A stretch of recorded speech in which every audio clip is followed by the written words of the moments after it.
Hello, hello everyone! I am Alice of KHR Arts and Cloud Orchid Publishing, and today I am going to tell y'all about Shanghai Girls by Lisa C. So this particular book is a historical fiction novel about between 1937 and 1957. It starts off in Shanghai and then comes over to the United States. Now, there is an author's note at the beginning of this book, as a trigger warning, that there is inappropriate language, meaning that there are unfortunately some terms that can be seen as derogatory and racist, and the author explains that those terminology were used because those were the terms that were used during that time period. So read at your own risk and keep that in mind when you read the story, that there is likely going to be language that you're going to be uncomfortable with, and that it was done with respect and purpose to showcase the time period. And that's largely because, unfortunately, during that time period, especially in the United States, it was very prejudiced and racist and derogatory toward Chinese people.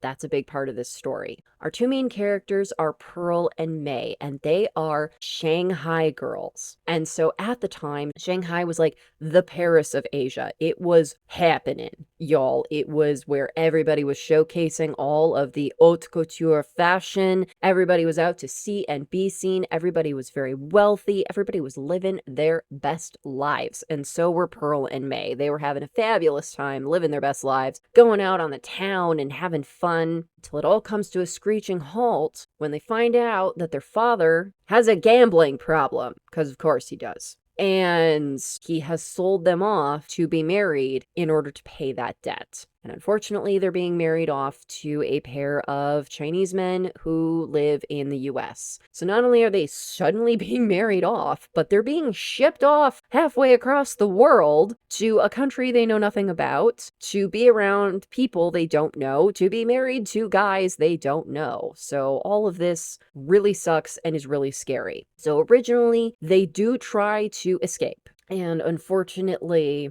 during this time period is when China and Japan were at war with each other, and this is when Japan attacked China and there were atrocities that were committed. And so again, trigger warning, there are some very graphic scenes in this book, including SA, and that's kind of what gets the ball rolling for a big thread throughout this book, is that she is SA'd along with her mother, and unfortunately because of that she finds she can no longer have children, that what they did to her body was so traumatic that now she can't have children, and she's supposed to be married off to some dude. So this is real bad news bears for her. And so unfortunately, May and Pearl have to leave their mother behind. She doesn't make it. And they do eventually escape to America, only to escape right into another cage, another trap, another problem of they do get married off to the guys that they were supposed to be married off to, that they tried to run away from in the first place.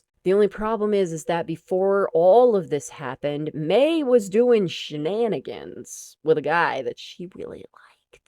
And she becomes pregnant. So now we have both sides of this problem, with the one sister who can't get pregnant and the other sister who is pregnant and she ain't supposed to be. So this is a bit of a pickle of a problem, and they're supposed to be married off and they're like, oh no, what do we do? So plot ensues. I won't spoil that for you because it's y'all, it's tough. This is a tough read, but it is ingenious, the solution they come up with to this crazy bonkers problem. And unfortunately, both of their marriages suck. They're not great. They're unhappy, but they have to get through it as best as they can because, you know, these are the cards they've been dealt in life. And they're both very strong women, and they make steps toward being able to find independence and find their identity in themselves again while living within the confines of the life that has been thrust upon them. And so this story,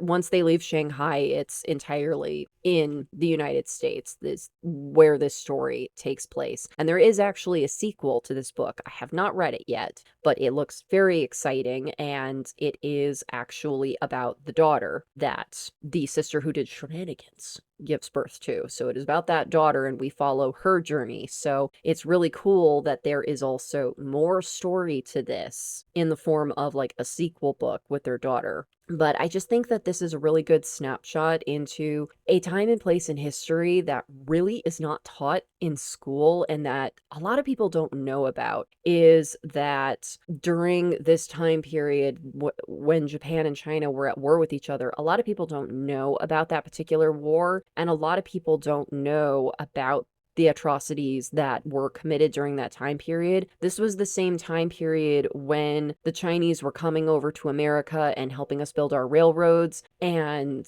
all of the Chinese culture and food and all of that was really coming to the west coast of the United States. And unfortunately, they faced horrific discrimination and racism, and they were treated very poorly, and they were seen as like a subclass of people against white people.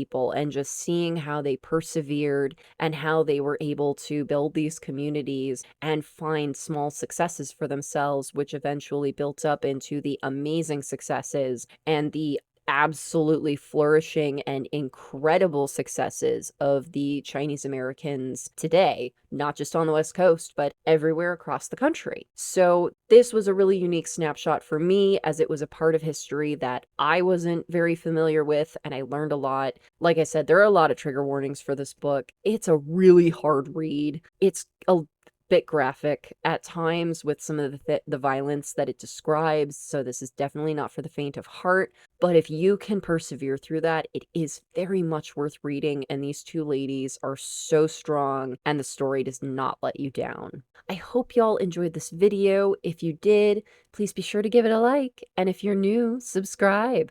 All right, y'all, thank you so much for watching. Take care. Bye-bye.